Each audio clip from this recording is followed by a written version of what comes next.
झुक चुका है ऑस्ट्रेलिया का, कंगारुओं का गुरूर से भरा हुआ सर। भारतीय टीम ने क्रिकेट के किंग विराट कोहली ने आज भुला दी वो 19 नवंबर की यादें।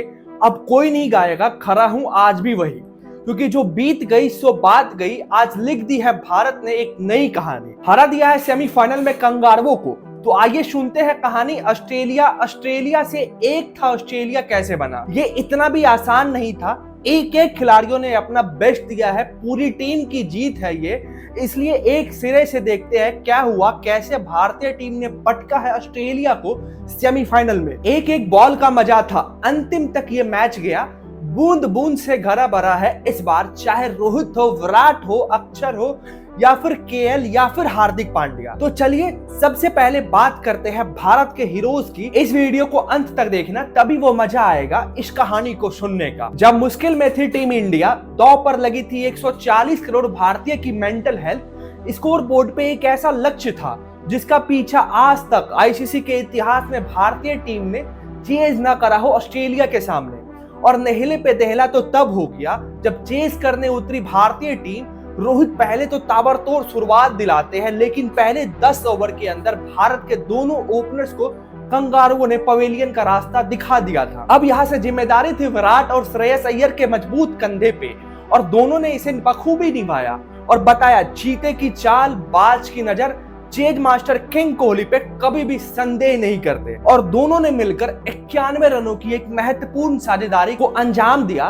तभी श्रेयस अय्यर भी आउट हो जाते हैं, लेकिन जाने से पहले मुश्किल परिस्थिति से इन्होंने निकाल दिया था भारतीय टीम को। फिर आते हैं रनचेज में अपना योगदान देने को हम सभी के चहेते बापू।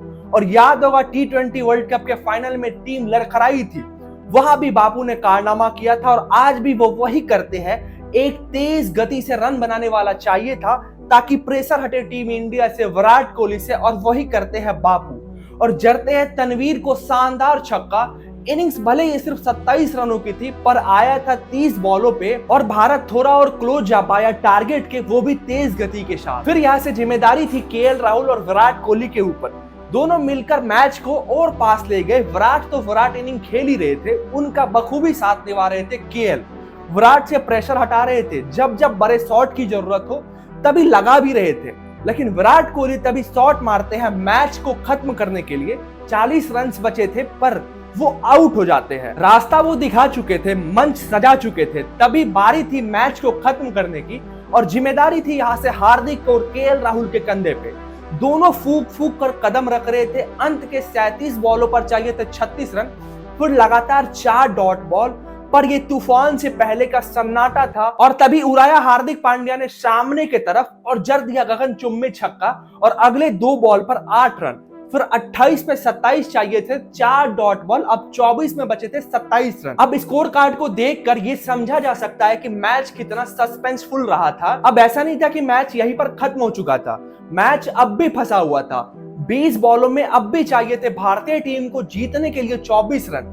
हार्दिक पांड्या के पैर में मोच तक आ चुका था, पर भाई Hardik Pandya, hard hitting Hardik Pandya Adam Zampa को लगातार 2 बॉल पर 2 छक्का जड़ देते हैं, और मैच वहीं पर खत्म हो जाता है। इसके बाद जब 4 से 5 रन बचते हैं, शायद वहां पर हार्दिक पांड्या आउट भी होते हैं। फिर बल्लेबाजी करने आते हैं जडेजा, पर केएल राहुल जिम्मेदारी बखूबी निभाते हैं। हार्दिक पांड्या के जाने के बाद अंत में छक्का लगाकर इस मैच को खत्म करते हैं, और हम हराने में कामयाब होते हैं ऑस्ट्रेलिया को सेमीफाइनल में, और बदला लेते हैं 2023 के ओडीआई वर्ल्ड कप के फाइनल का। इस मैच में अगर आप देखो तो भारतीय टीम का एक एक बल्लेबाज, एक एक बॉलर, एक एक प्लेयर, सभी ने अपना जान फूंक दिया। चाहे वो रोहित शर्मा के 28 रन हो या फिर गिल के 8 रन, विराट कोहली के 84 रन। खास करके विराट कोहली जिस टाइम पर बैटिंग करने आते हैं, सिंगल रहना, स्ट्राइक को रोटेट करना, जिम्मेदारी लेकर खेलना, सबसे बड़ा योगदान अगर किसी का था तो इस रन चेज में वो था विराट कोहली का। फिर श्रेयस अय्यर का वो 45 रनों का पारी, और आप सभी को याद होगा श्रेयस अय्यर अंत में रन आउट करते हैं। वो रन आउट भी कितना इंपॉर्टेंट था, अगर वो श्रेयस अय्यर रन आउट नहीं करते तो ऑस्ट्रेलिया के पास शायद 20 रन और होते, तो हमारे लिए मुश्किलें और भी बढ़ती। तो श्रेयस अय्यर की तारीफ करनी होगी, एक तो उनका वो बेहतरीन रन आउट, दूसरा भाई उनका बैटिंग। अब अगर हम बढ़े एक तरफ, अगर हम देखें ऑस्ट्रेलिया की बैटिंग का क्या कुछ हुआ ऑस्ट्रेलिया की बैटिंग में, और कैसे भारतीय बॉलर्स ने उन्हें धर दबोचा। आखिर क्या हुआ ट्रेविस हेड का, तो हम शुरू से शुरू करते हैं। पहले तो रोहित शर्मा का टॉस हारने का सिलसिला जारी रहता है। ऑस्ट्रेलिया के बल्लेबाज उतरते हैं बल्लेबाजी करने। किस्मत मानो उनके ही साथ हो, पहले विकेट तो बड़े ही आसानी से शमी को मिल जाता है, लेकिन ट्रेविस हेड पहले ही ओवर में कैच छूट जाता है उनका, फिर वो रन आउट से भी बचते हैं। मतलब किस्मत पूरी तरह से आज ट्रेविस हेड के साथ थी, और ट्रेविस हेड भारतीय टीम के लिए कितना बड़ा सरदर्द है ये सभी को पता है। अब हेड नजर जमा चुके थे, क्योंकि जैसा इंटेंट दिखा रहे थे हेड का, वही अटैकिंग माइंडसेट, चाहे शमी को वो लगातार 3 चौका हो या फिर हार्दिक पांड्या या फिर कुलदीप को आगे निकलकर छक्का लगाना, वो पुरानी यादें जो है वो ताजा हो रही थी। अब ऑस्ट्रेलिया पूरी तरह से अपने चक्रव्यूह में फंसा चुका था भारत को। हेड ताबड़तोड़ बैटिंग कर रहे थे, लेकिन कौरवों के चक्रव्यूह को महाभारत के काल में भी तोड़ा था अभिमन्यु ने, और फिर इस सदी में ऑस्ट्रेलिया के चक्रव्यूह को तोड़ते हैं वरुण चक्रवर्ती और बनते हैं आज के युग के अभिमन्यु। 90 ओवर में इसी के साथ खात्मा होता है भारत के नेशनल इशू बन चुके ट्रेविस हेड का, और यहां से हमारी टीम का हौसला बढ़ता है। ऑस्ट्रेलिया बैकफुट पे जाती है, पूरा माहौल शांत हो जाता है, प्रेशर इतना कि अगले 50 बॉलों तक वो एक भी चौका नहीं लगा पाते हैं।